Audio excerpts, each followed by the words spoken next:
আকাশ সমরে শক্তি বাড়তে যাচ্ছে বাংলাদেশের। ইতালি থেকে ইউরোফাইটার টাইফুন যুদ্ধবিমান কিনছে বাংলাদেশ।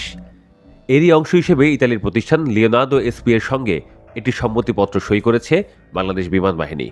আন্তঃবাহিনী জনসংযোগ পরিদপ্তর আইএসপিআর জানিয়েছে, টাইফুন যুদ্ধবিমান কেনার এই প্রক্রিয়া বিমান বাহিনীর সম্মুখ সারির সক্ষমতা বাড়ানোর অংশ।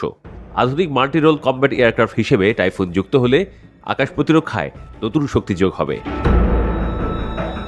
বাংলাদেশ বিমান বাহিনীর বহরে যুক্ত হতে যাওয়া নতুন এই যুদ্ধবিমান সম্পর্কে ইউরোফাইটার ওয়েবসাইটে বলা হচ্ছে, এটি বিশ্বের সবচেয়ে আধুনিক সুইং রোল কমব্যাট বিমান।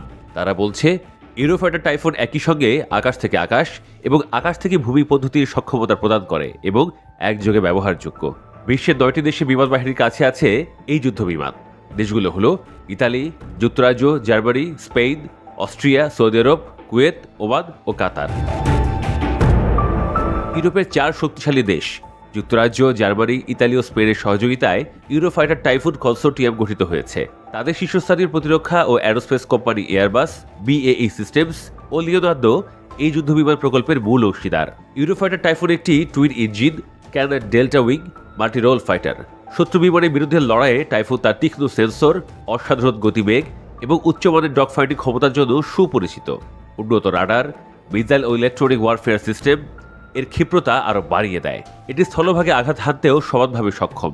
গাইডেড বোমা, প্রিসিশন স্ট্রাইক অস্ত্র এবং রিয়েল টাইম ব্যাটলফিল্ড ডেটা প্রক্রিয়াকরণ সব মিলিয়ে আধুনিক যুদ্ধক্ষেত্রে এটি ভয়ঙ্কর। টাইফুন শুধু যুদ্ধই করে না, এটি তথ্য সংগ্রহ, শত্রুর গতিবিধি পর্যবেক্ষণ আর আকাশ প্রতিরক্ষার সামগ্রী ছবি তৈরিতেও সহায়তা করে। যুদ্ধবিমানটির মোট পৃষ্ঠের মাত্র 15% ধাতব, যার ফলে রাডার নির্ভর সিস্টেমের কাছ থেকে এটি অনেকটাই আড়ালে থাকে। এই নকশা সাবসনিক গতিতে উচ্চমানের ম্যানুভারিং এবং সুপারসনিক গতিতে কার্যকর যুদ্ধ ক্ষমতা বজায় রাখতে সাহায্য করে।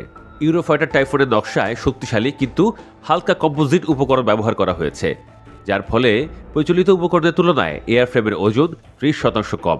এতে পাল্লা বৃদ্ধি, পারফরমেন্স উন্নতি এবং রাডার সিগনেচার হ্রাস সবই সম্ভব হয়েছে। ইউরোফাইটার টাইফুনে বর্তমানে বাজারের সবচেয়ে নির্ভরযোগ্য ইঞ্জিনগুলোর একটি EJ-200 ব্যবহার করা হচ্ছে। যুদ্ধবিমানটি সর্বোচ্চ 7600 কেজি জ্বালানি বহনে সক্ষম। টাইফুন বিপুল সংখ্যক এয়ার টু এয়ার এবং এয়ার টু সার্ফেস অস্ত্র বহন করতে পারে। এটি খুব কাছে দৃষ্টিসীমার পাল্লা থেকে শুরু করে অনেক দূরের পাল্লার এঙ্গেজমেন্ট উভয় ক্ষেত্রেই কার্যকর। ইউরোফাইটার টাইফুন মূলত 4র্থ প্রজন্মের যুদ্ধবিমান হলেও উন্নত প্রযুক্তি ও আধুনিকীকরণের কারণে একে সাড়ে 4র্থ প্রজন্ম বা উন্নত 4র্থ প্রজন্ম হিসেবেও গণ্য করা হয়।